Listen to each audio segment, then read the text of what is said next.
Kuiper Belt, a region of the solar system beyond the orbit of Neptune, believed to contain many comets, asteroids, and other small bodies made largely of ice.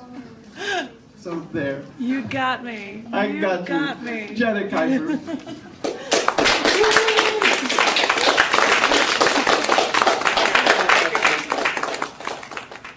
And even Pluto. Yes, that's right. Even Pluto. Hi there. I thought that I would read for you another poem from the cc&d collection book called On the Edge. I'll do it, but I'm not scrolling like that. Yes. Because I want you to feel like it's October. I gotta look for something so I can say that. It's called Gouge Out Their Eyes. Looking forward to my little ritual, I researched out my next victim. And then I gained gratification by gaining total control over someone else. Looking forward to getting them alone and cutting out the top of their head, drilling my knife through their skull, cutting down to the deep, fleshy intellect so I could scoop out the brains, feel bits of the organ in my bare hands, clear out the skull, make them hollow, gouge out their eyes, open their mouths wide so the world can see how empty my victim now was. I didn't do this often, otherwise I might have been caught. But all these years of debasing someone weaker, this was my own little ritual, and I was ready to share my secret with just the right person to help me get rid of the remains, to revel with me in this little game I play.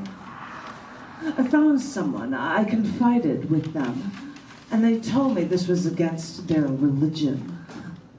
I begged, I pleaded, but they said the only way they would join me is if they could take the skull and throw it from a building roof.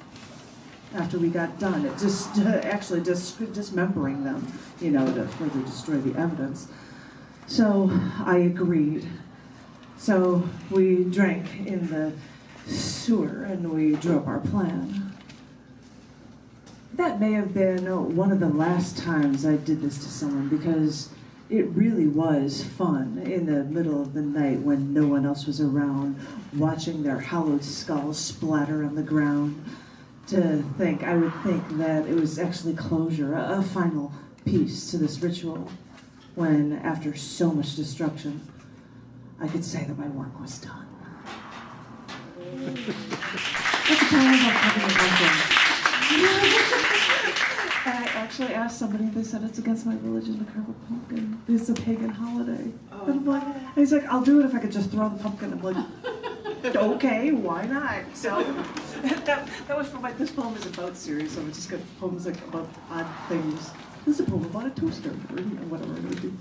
I have this text sentiment all screwed up, which is not what I wanted. But I have two poems, and I can't believe that I'm going to read this first one. This is what you get for writing a poem a day.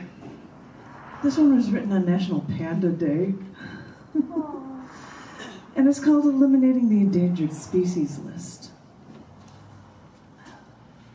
Brace yourselves for this one. I'm a vegetarian, by the way. Just gonna say that, just when you hear this.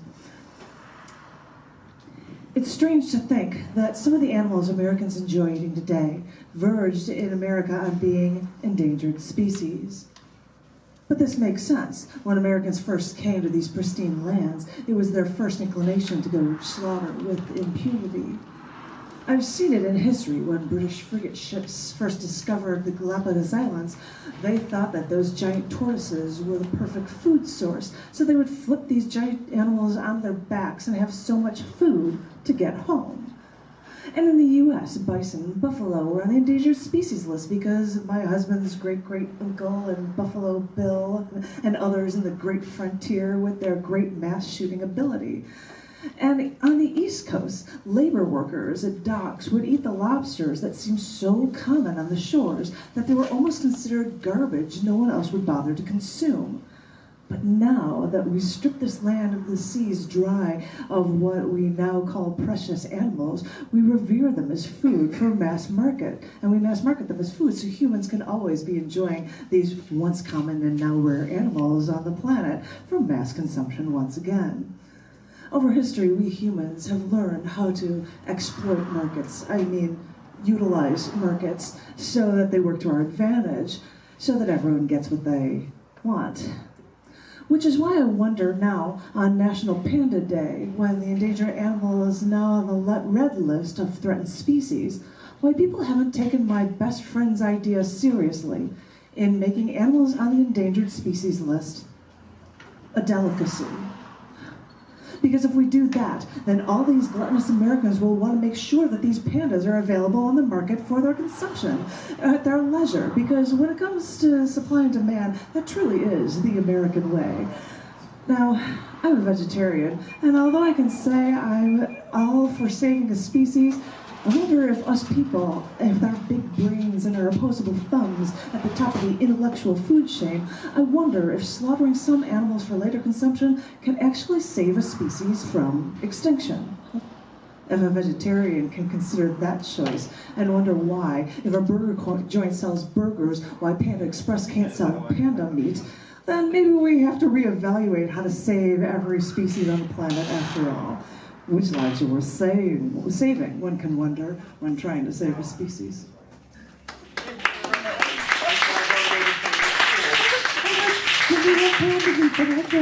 I don't know. The vegetarian says. This is a short one that I'll share with you just because. This is called Kind of Like a City. Was driving on the expressway today in a town that will forever be foreign to my soul. There wasn't that much traffic on this day, and I looked up at the sky with the tall interchanges to other roads.